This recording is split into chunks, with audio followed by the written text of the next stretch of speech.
Hello, and welcome to Shrink, the podcast for the mind. I'm Philippe, and I talk to the people who want to have a better understanding of their issues with weight and body image. So today I'm having a chat with Carrie Sherriff. Hello, Carrie. Hello. Do I say your name correctly? Yes, Carrie Sherriff. Okay. Yes. And Carrie is a yoga teacher, but then she's much more than that. I got to know her because we follow each other on Instagram, and I've heard about the great job she does with so many people.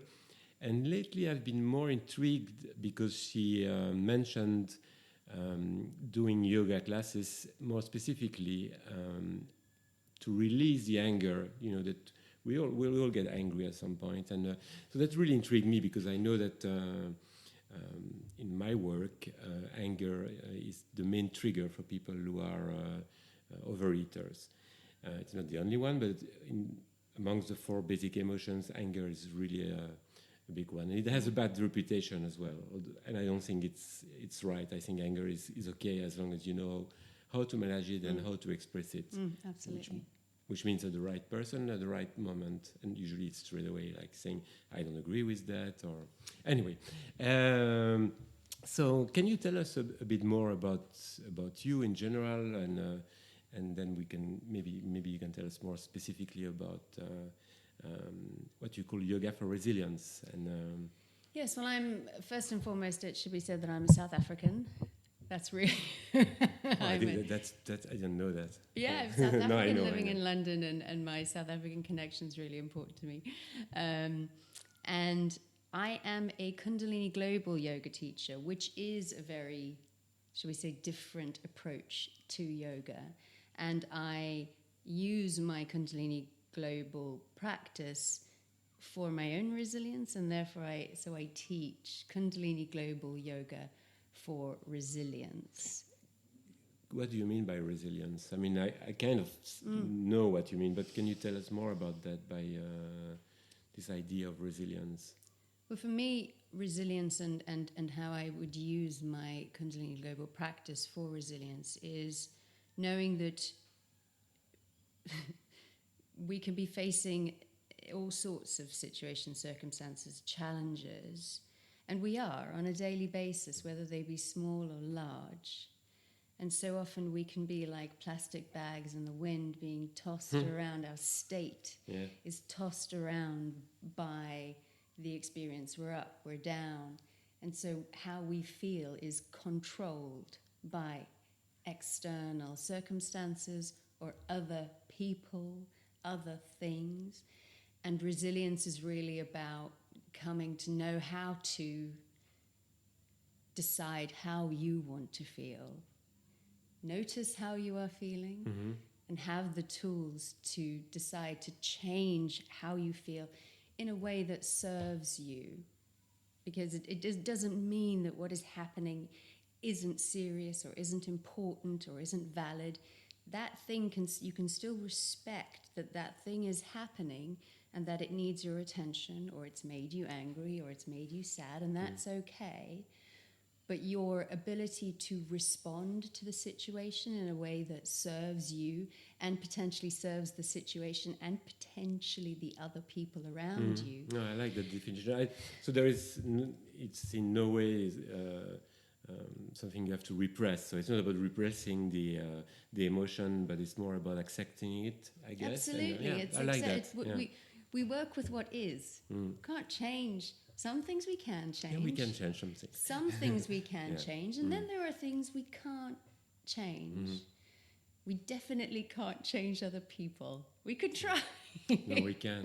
We can't change other people. We can change the relationship we have to them. Quite. Yeah. And now you can either be really angry with them or disappointed or feel like they've let you down or they've been unkind or disloyal. Or you can identify what's happened, notice what has happened, and then decide how you are going to take care of yourself, whether that be by a practice or a breath, or what you're going to do that works for you to make you feel better. in a healthy way. I don't mean in some of those unhealthy ways that we might reach to make us quote unquote feel better, like alcohol or well, yeah, food or stuff like that. Exactly, Yeah, and that's not to judge. You no, know, of course, but it doesn't. We know that it doesn't help. In fact, it doesn't serve you. And when you are able to take care of yourself, then you are able to respond to that person, that relationship, that situation, just in a calmer, wiser way, hopefully. And it's really interesting, and in fact, I know that it works because I've heard about you and what you do, as I said before. But for me, it seems it's an approach that I've never heard of before. Like for me, yoga. I mean, I had maybe a narrow vision of what yoga is, and not a negative one. I mean, a really positive one. But I never thought it could be something you could use to somehow feel better, to understand yourself better, to be able to manage things differently. And it's a new thing to me, and I find it amazing, really. I completely agree, and here we must tip our hats and mention the founder of Kundalini Global, because that is, I think, where everything changed, or where an enormous amount was brought into the yoga practice, because Carolyn is not only just an extraordinarily excellent who is she, in fact? human. She's been teaching yoga for decades, and I won't speak too long about her because I could just go on and on, and I'd encourage you to look her up, Carolyn Cowan, and she has an excellent website and the most fantastic history and story that you'll enjoy discovering. But she's also a therapist, and what that means is that she brings research, wisdom, and intelligence, and some science, scientific research into why these things work. So Carolyn Cowan has been a Kundalini yoga teacher for, as I said, decades, but there are two parts to this. First of all, why she founded or decided to develop Kundalini Global as its own form of yoga, and then how she runs her trainings that really empowers her teachers to work with these more emotional and tensions around your life. I mean, there's sort of two arms to it. So she launched Kundalini Global to make yoga more inclusive. So to sort of move away from the Instagrammable image of yoga, that you have to have a certain body shape type, you have to be a certain age and gender and race, and there's a picture of what yoga is. And Kundalini Global's ethos is radical inclusivity. Whatever your age, gender, race, body shape, body type, whatever you're wearing, whatever your beliefs are, you're welcome, and in fact it's celebrated. That's your business. Our business is to help you feel better. No, to give you the tools love to feel that idea. better. Yeah. Sorry, I'm interrupting you. I love that idea that, I don't know, somehow it makes me smile sometimes, or it annoys me when I see all these people having the same kind of outfit and the yoga pants. I mean, it's fine. There's nothing wrong with it. And I know that many people, many friends or people that follow me on Instagram, or they do wear that, and it's fine. But it's almost like a uniform. It's like saying, "Hey, I do yoga," and maybe it doesn't have to be like that. And I mean, it can be like that, but Absolutely. It can be different. And so just because I don't know much about yoga, well, obviously, what is Kundalini yoga? A certain form of yoga? Because yes.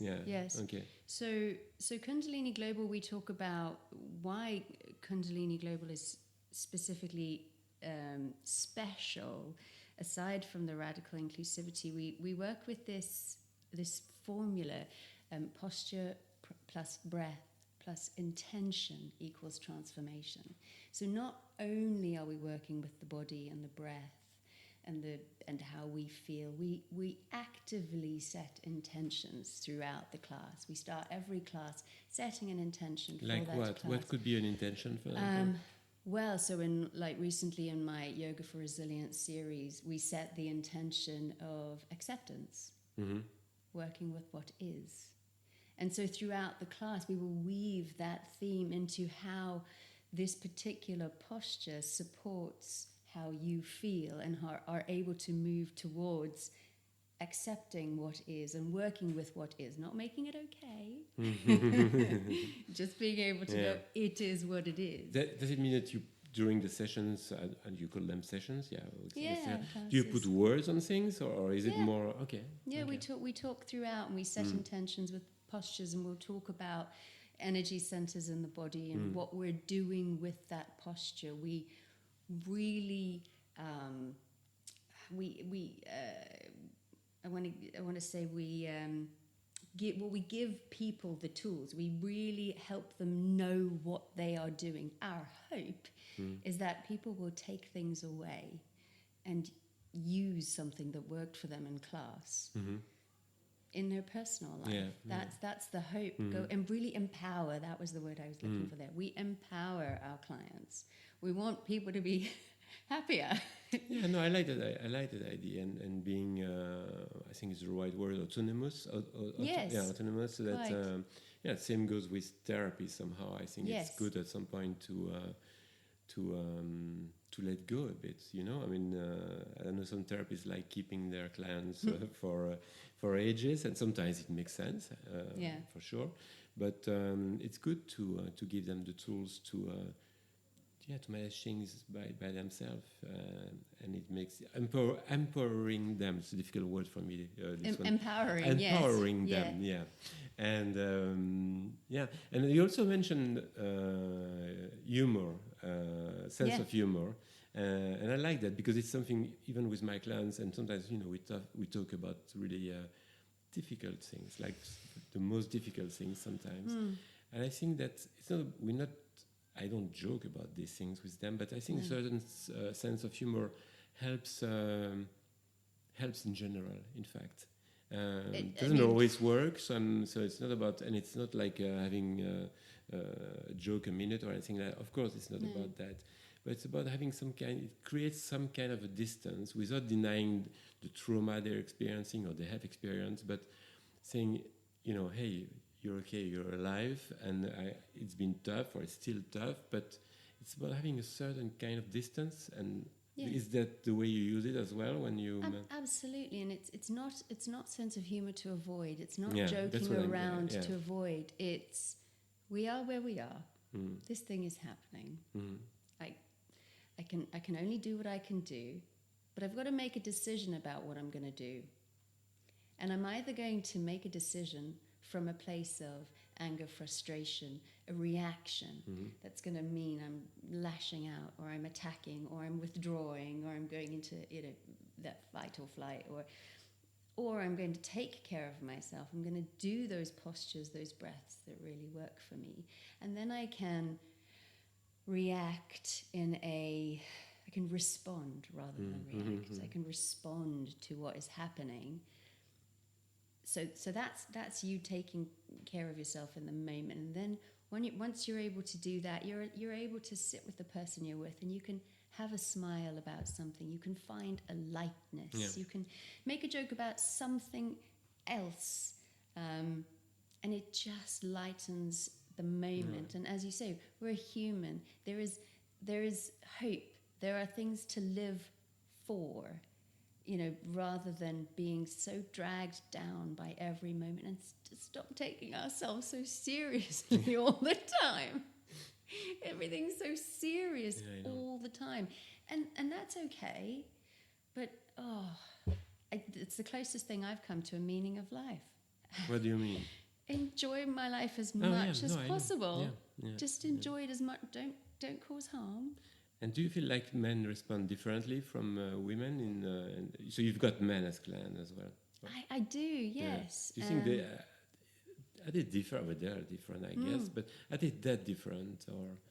I haven't per se noticed a difference in how different genders respond, because obviously I've had all genders in my class, male, female, non-binary, and everything in between, all the beautiful spectrum of genders that we now have, which is a wonderful thing.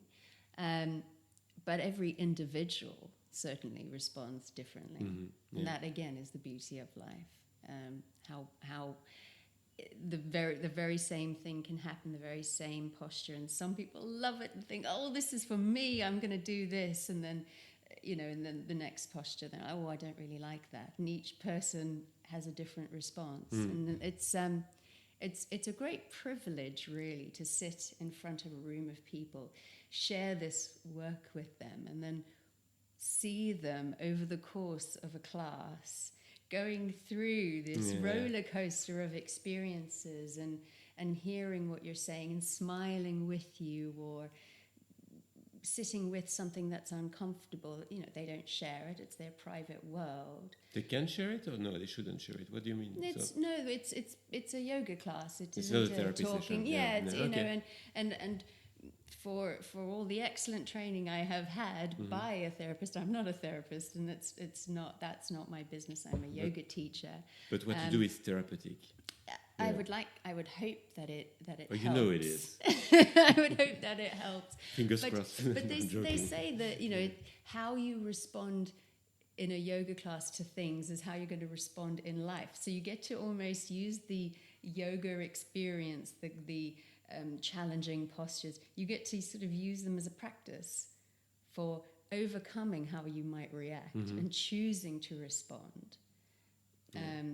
And then you can take that skill, if you've practiced it, you keep coming to class and it starts to become muscle memory, then you can take that skill, that tool out into life and go, I'm really uncomfortable. Oh, I know what to do about that.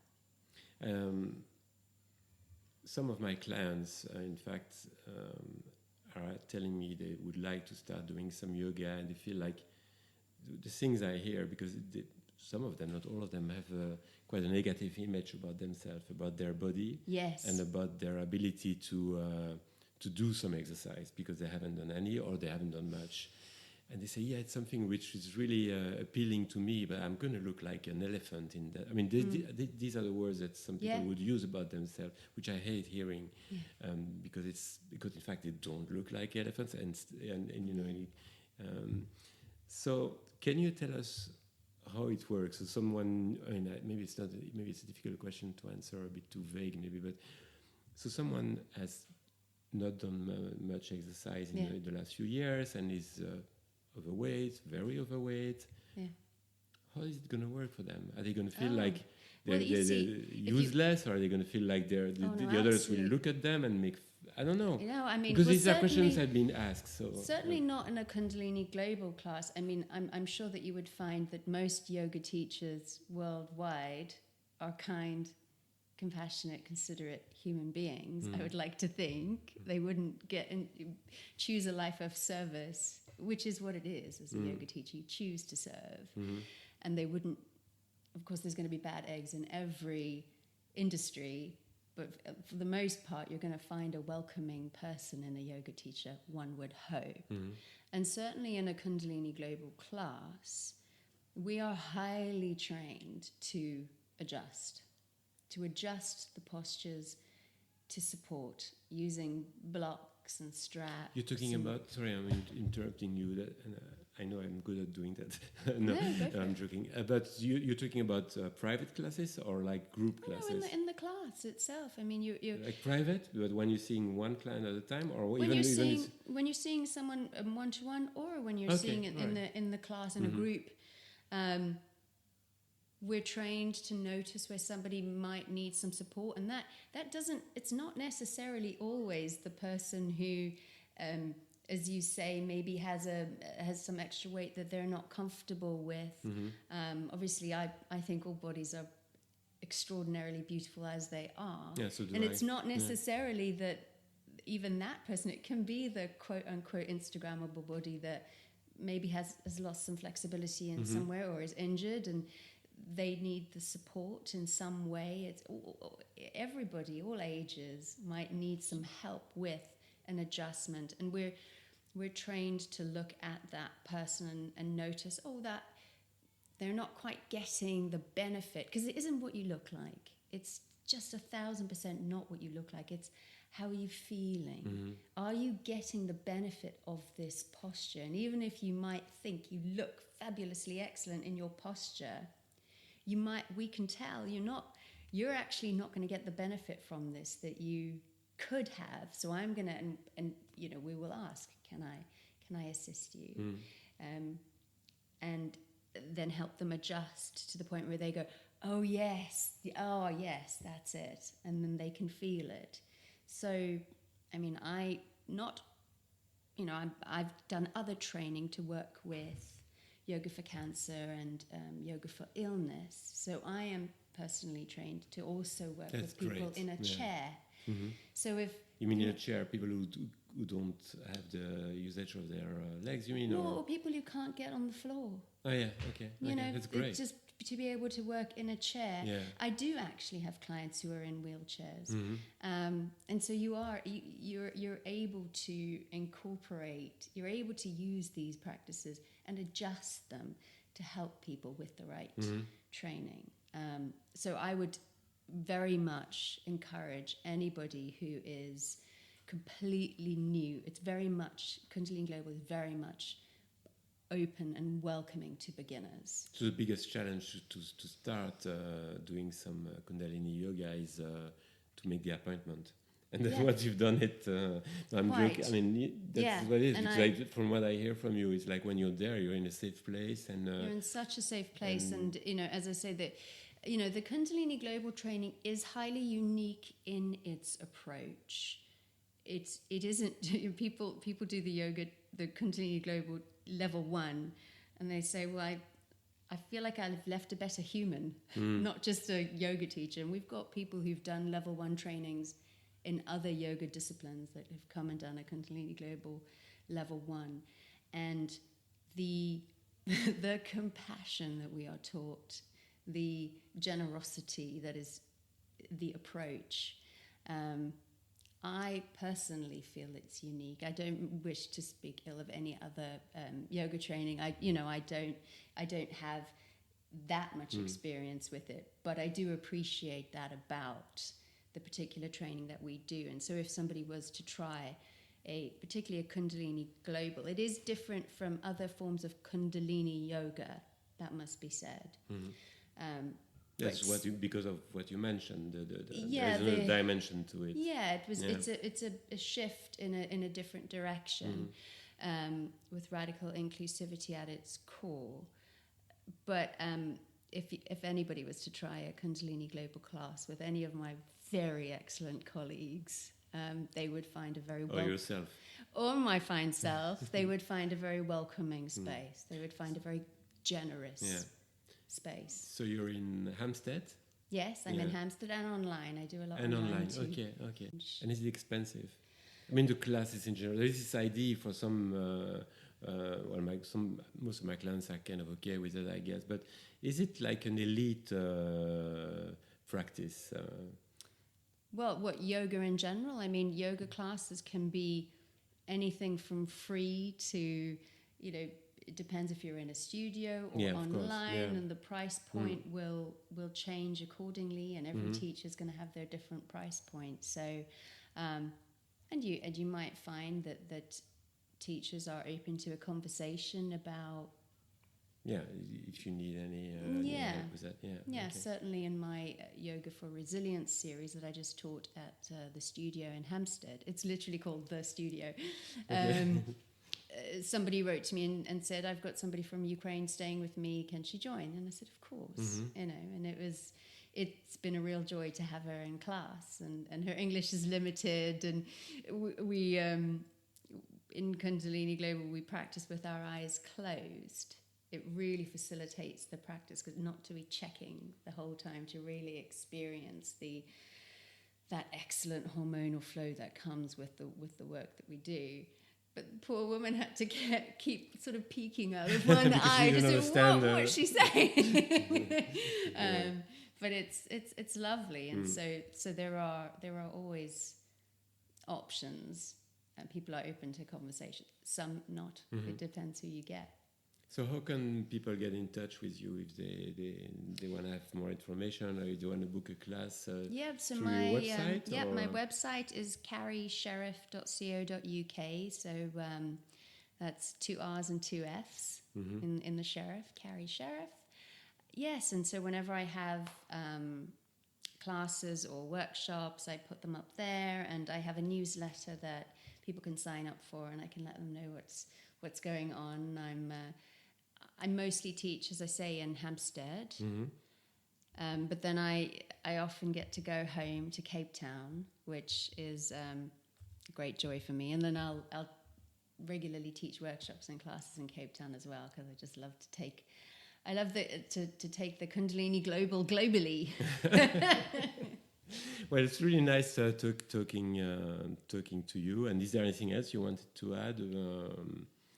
No, not at all. It's really lovely to. And you know, in fact, I often say that to my clients, because some could wonder why are we talking about, why am I having a guest like you, for example, and I had another guest talking about breathing, and because I think it makes a lot of sense when some people are struggling with their body image or with their weight or both.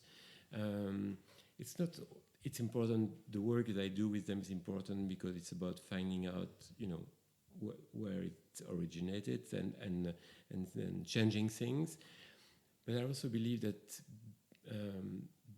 changing the way you see things and the things that you do can make a big difference.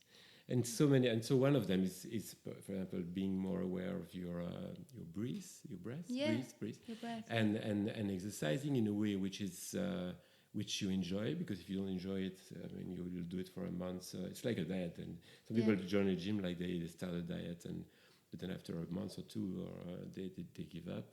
And something that you enjoy that makes sense for you, and what makes sense for some people doesn't make, or is not the right thing for others. Yeah. And I strongly believe in these tools. So why not? You know, and they're nice ones. They're good ones. Absolutely. I think what we can get so stuck in our heads, and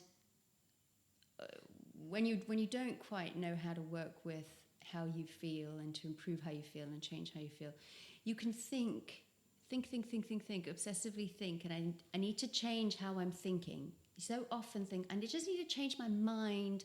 I need to change what I'm doing. I need to change how I'm thinking about this.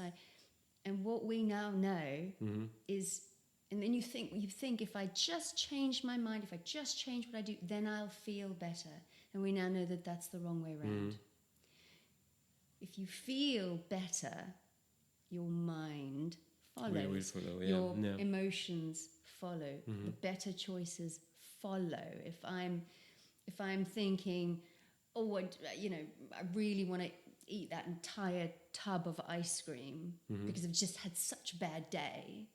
Well, maybe I could give myself 5-10 minutes of these practices that I know soothe me, and then and it doesn't make eating the ice cream bad, but maybe I'll decide, actually I don't need that ice cream today, or maybe I need less of it, or.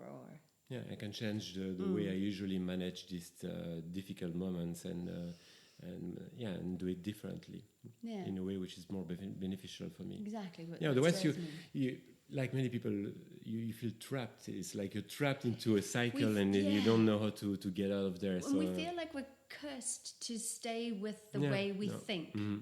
That this is that classic. That's just who I am. That's just who I am. Story of my life, which is I think the what I hate hearing. It's story of my life. No, it's not. You can rewrite it. You can write it. Exactly. You get to choose who you are in every single moment, rather than feeling like you're a victim to everything that's happening and coming at you. Go, I can stop. I can notice. I can decide. I totally agree, but it's always easy. You need to be at the right place. You need to have. You need sometimes to have the right people around you, friends or family. I mean, it's. That's the thing and then we can finish with that if you're okay. Is that, or you can comment on it. But when you hear some therapist or yoga teacher, I mean, there's all kind of stuff out there. They make it sound easy sometimes, and it's not always easy. Sometimes you feel like you're stuck, and you hear, maybe that would be good for me, but how do I? That's why I like talking about the practicalities. How much does it cost, and on which day? Because it becomes more realistic. It's not just the idea. I should do a yoga class because I've heard it was really good, or I should start a drama or theater class, or so fine. Yeah, so that I think it's always in everything in life. It's deciding to turn up, deciding to try. I'm going to try. I'm going to give it a go, and do it with a smile on your face. I'll give it a go, and find it. If obviously yoga is my world, so I'm going to keep coming back to that. And if you're looking for a yoga teacher, do go on Instagram, do look at websites, do watch videos of them, and go, do I like them? Do I feel safe with them? Do I feel like I trust them? Like they know what they're talking about? I'd quite like to be in a room with that person for an hour or an hour and a half. And if you feel that, then great, then try them. Yeah, and advice, so that it's, because in the end it is it's fun. It's fun to feel good, You can set the intention to go to a yoga class.